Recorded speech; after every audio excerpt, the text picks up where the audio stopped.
video, we are going to see the next part of vectors, that is algebra of vectors. In this, we will see scalar multiplication of vectors. Now, if a bar is a vector and k is a scalar, scalar म्हणजे कोणती quantity जे आपण लिहितो 1 2 3 4 हे जे numbers आहेत त्याला scalar quantity म्हणतो आपण. If a bar is a vector and k is a scalar, then k into a bar multiplication of this scalar into vector is called as scalar multiplication of the vector.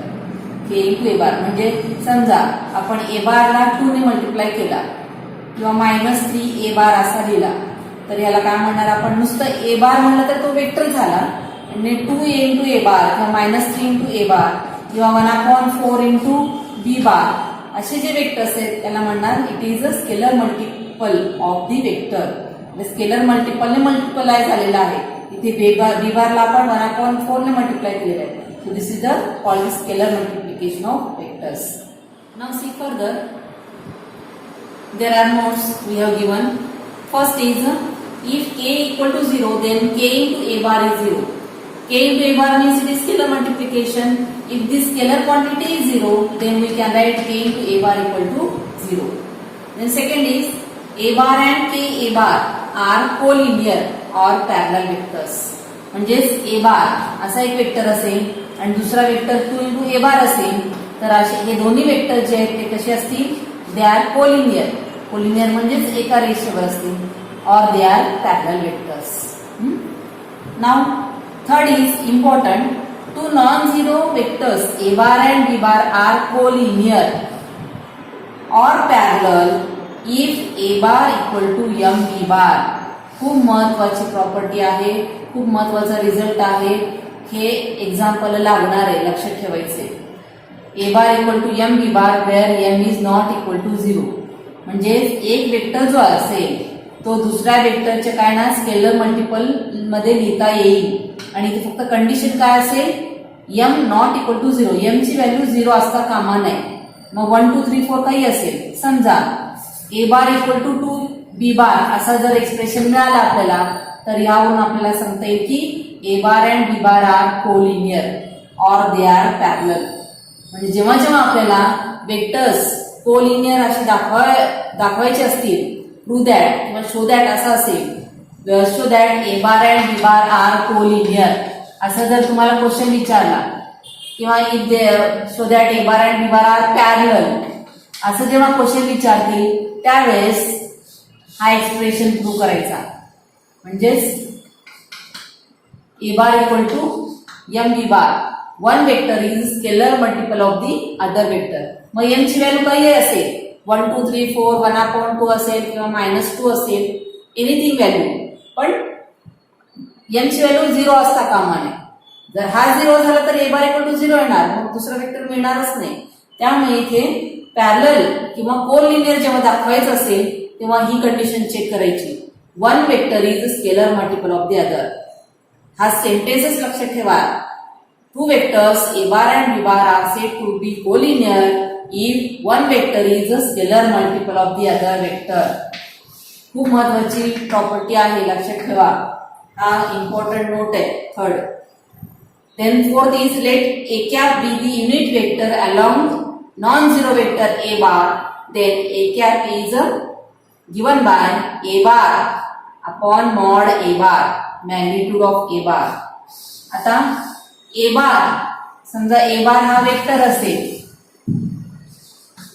आणि त्याच्या direction मध्ये समजा असा vector आहे ए बार, त्याच direction मध्ये जर unit vector असेल तर unit vector is denoted by a cap.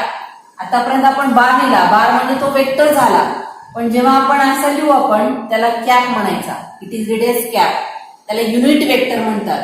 Unit vector आपण डेफिनेशन पाहिलेली आहे. युनिट वेक्टर मीन्स मॅग्निट्यूड 1 असेल तर त्याला आपण युनिट वेक्टर म्हणतो. मग आता unit vector is denoted by a cap. A चा ए कॅप, बी चा युनिट वेक्टर बी कॅप असं लिहू शकतो आपण. आणि समजा ए बी बार हा जर वेक्टर असेल तर त्याचा unit vector a b cap असेल असं आपल्याला लिहिता येईल unit vector. Now we can find a cap unit vector as a bar upon mod a bar. A bar vector दिलेला असेल, magnitude, mod means magnitude of the vector, मग तो vector आणि त्याचा मॅग्निट्यूड यांची जर डिव्हिजन घेतली तर आपल्याला ए कॅप मिळतो. हा फॉर्म्युला खूप महत्वाचा आहे. क्वेश्चन असा विचारतात, find the unit vector along a bar, मग त्यावेळेस हा फॉर्म्युला वापरायचा. अलॉंग बी बार म्हणला तर B bar upon mod B bar, ज्याप्रमाणे विचारलं त्याप्रमाणे काढायचा आन्सर. आता हा सुद्धा महत्वाचा आहे, मी स्टार्ट करून ठेवते, तुम्ही नोट्स लिहून घ्यायचे पुस्तकात बघून. त्यानंतर फिफ्थ आहे, a vector of length K in the same direction as A bar is K into A cap.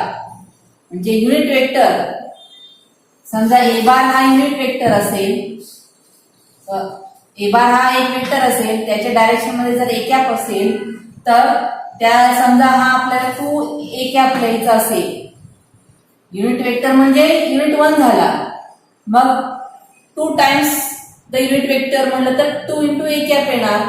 मग ए कॅपची व्हॅल्यू काढता येते आपल्याला, 2 इंटू 2 तसंच लिहिणार आपण. A cap means a bar upon mod a bar असं काढणार.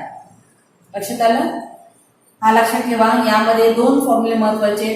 पहिला आहे, if a bar b bar are collinear और parallel then a bar equal to m b bar, one is scalar multiple of the other. इथे असं नाही की a bar equal to m b बारच यायला पाहिजे असंही नाहीये. समजा B bar equal to 2 A bar असं जर आल्या तरी आपल्याला काय सांगता येईल, a bar and b bar are collinear. असं नाही की a bar equal to m b bar असं यायलाच पाहिजे असं नाहीये, ए बार इक्वल टूच यायला पाहिजे असं नाहीये. बी बार इक्वल टू सुद्धा ए बार आपण लिहू शकतो. तसं जरी आलं तरी काय येणार, a bar and b bar are collinear और पॅरलल वेक्टर्स. आणि फोर्थ जो आहे तो महत्वाचा आहे, a cap. A cap is a bar upon magnitude of a bar. So this is all about the scalar multiplication of vectors. हे दोन्ही महत्वाचे आहेत, याच्यावर आपण एक्झाम्पल बघणार आहोत. Next part is addition of 2 vectors. 2 वेक्टरची ऍडिशन करायची असेल यामध्ये, म्हणजे आपल्याला ए बार आणि बी बार असे 2 जर वेक्टर दिले आणि त्यांची जर ऍडिशन करायची असेल, म्हणजे ए बार प्लस बी बार जर काढायचं असेल तर आपल्याला 2 प्रकारे आपल्याला ऍडिशन करता येतं. वेक्टर्स कसे दिलेले आहेत त्यावरून आपल्याला ऍडिशन करायचं असेल तर पहिला लॉ आहे, यामध्ये 2 लॉज आहेत.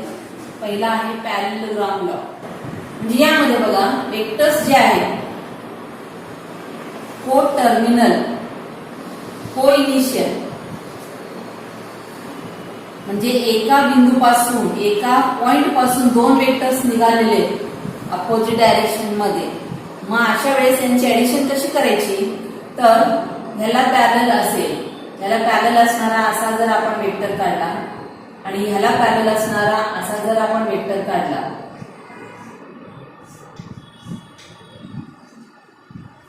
मग काय येणार इथे, समजा याला नाव दिलं आपण, आपल्याला काय दिसतं, हा पॅरलेलोग्राम दिसतो. हा जो याचा डायगोनल असेल तोच काय असणार आहे, this is the addition of this 2 vectors, a bar and b bar. A bar plus b bar is the diagonal of this parallelogram. लक्षात आलं का? जर असे जर 2 वेक्टर्स असतील तर त्यांची ऍडिशन कशी येणार, हा जो मधला जो वेक्टर असेल तोच काय असेल, या दोन्हीचा ऍडिशन असणार. त्यानंतर सेकंड आहे ट्रायंगल लॉ. ट्रायंगल लॉ मध्ये कसं आहे, यामध्ये असा एक वेक्टर आहे आणि असा एक वेक्टर, हा असा, हा ए बार, आणि जिथे ए बार संपतो तिथून बी बार स्टार्ट होतो. या दोन्हीमध्ये काय फरक आहे, इथे काय झालं होतं, एका पॉइंट पासून 2 वेक्टर्स निघालेले होते दोन्ही अपोजिट डायरेक्शनला, पण इथे कसे एक वेक्टर स्टार्ट झाला, जिथे संपला तिथून पुन्हा दुसरा वेक्टर सुरू झाला.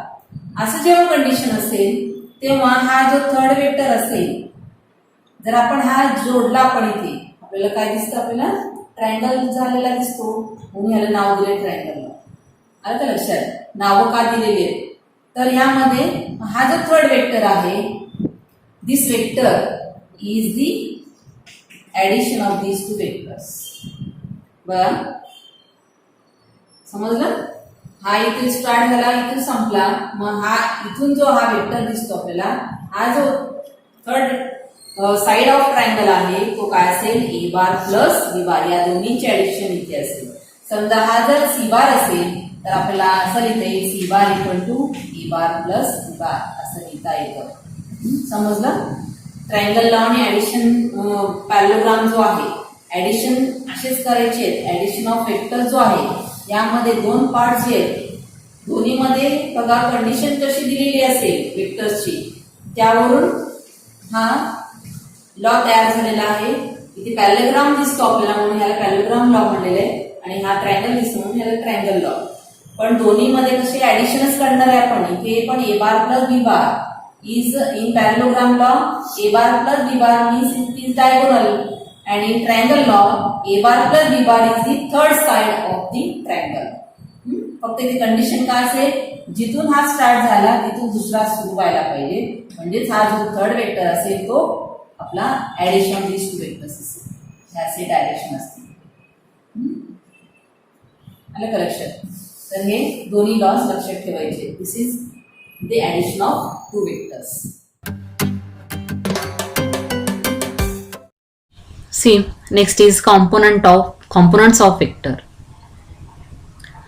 Now here take the points A100, B010 and C001 on x-axis, y-axis and z-axis respectively. Then आता इथे A पॉइंट जो आहे तो 100 आहे म्हणजे इथे याचं मॅग्निट्यूड 1 असणार आहे म्हणून OA bar mod OA bar mod OB bar equal to mod OC bar is equal to 1. प्रत्येकाची मॅग्निट्यूड काय असेल 1 असेल. The vectors OA bar OB bar OC bar each having magnitude 1 are called as unit vectors along the axis x, y, z respectively. These vectors are denoted by I cap, J cap, K cap respectively and also called as standard basis vectors or standard unit vectors. इथे OA bar OB bar आणि OC bar यांना काय म्हणणार. These are denoted by i cap j cap k cap. बघा इथे दाखवलेला आहे i cap. इथे या डायरेक्शन मध्ये एक्स ऍक्सिसच्या डायरेक्शन मध्ये आय कॅप असेल वाय ऍक्सिसच्या डायरेक्शन मध्ये जे कॅप आणि झेड ऍक्सिसच्या डायरेक्शन मध्ये k cap. These are called standard unit vectors. Then next part is position vector of a point. Position vector of a point P in xyz in space. Now consider point P in space having coordinates xyz with respect to the origin O 0 0 0. Then the vector OP bar having O and P as initial and terminal points is called the position vector of the point P with respect to O. आता इथे या diagram मध्ये इथे दाखवलेला आहे बघा 3 axis आहेत x Y Z. त्यानंतर पॉइंट पी इथे आहे त्याचे कॉर्डिनेट्स आहेत एक्स वाय झेड. ओ हा ओरिजिन आहे त्याचे कॉर्डिनेट्स आहेत 0 0 0. तर ओपी बार या ओपी बारला काय म्हणणार. It is the position vector of the point P with respect to O. इथे सगळं आपल्याला दाखवलेलं आहे लिहून. बघा इथे let P x y z be a point in space. OA PM equal to x, OB PN equal to y and OC equal to PL equal to z. Then A is x00. बघा A point हा x axis वर आहे म्हणून त्याचे coordinates येणार x00. B हा point y axis वर आहे म्हणून 0y0 आणि C हा पॉइंट z ऍक्सिस वर आहे म्हणून 00z. आणि त्यानंतर IJK याचे unit vectors along XYZ axis consider केलेले आहेत respectively. Then we have OA bar equal to XI cap, OB bar is YJ cap and OC bar is ZK cap. Therefore the representation, therefore OP bar is the position vector of P in space with respect to the origin O. आता OP bar कसं लिहिणार आपण बघा. OP bar is written like this XI plus YJ plus ZK. OP बार कुठे O हा इथे आणि P हा इथे. XYZ याचे जर कॉर्डिनेट्स असतील तर OP बार कसं लिहिणार आपण XI cap plus YJ cap plus ZK cap. This is the representation of vector OP bar in space. आणि त्याची मॅग्निट्यूड म्हणजे लेंथ कशी काढणार. It is under root x² plus YZ plus Z². आलं लक्षात. OP bar means XI plus YJ plus ZK and length OP means under root X square plus YZ plus Z square, X square plus Y square plus Z square. Then vector joining 2 points. समजा A हा vector आहे आणि B हा vector आहे with respect to the origin O. इथे diagram मध्ये आपल्याला दाखवलेलं आहे. There are 2 vectors AB bar in space with respect to the origin O. Then OA bar. आता इथे AB बार कसं येणार, OA plus OB, OA plus OB equal to AB bar.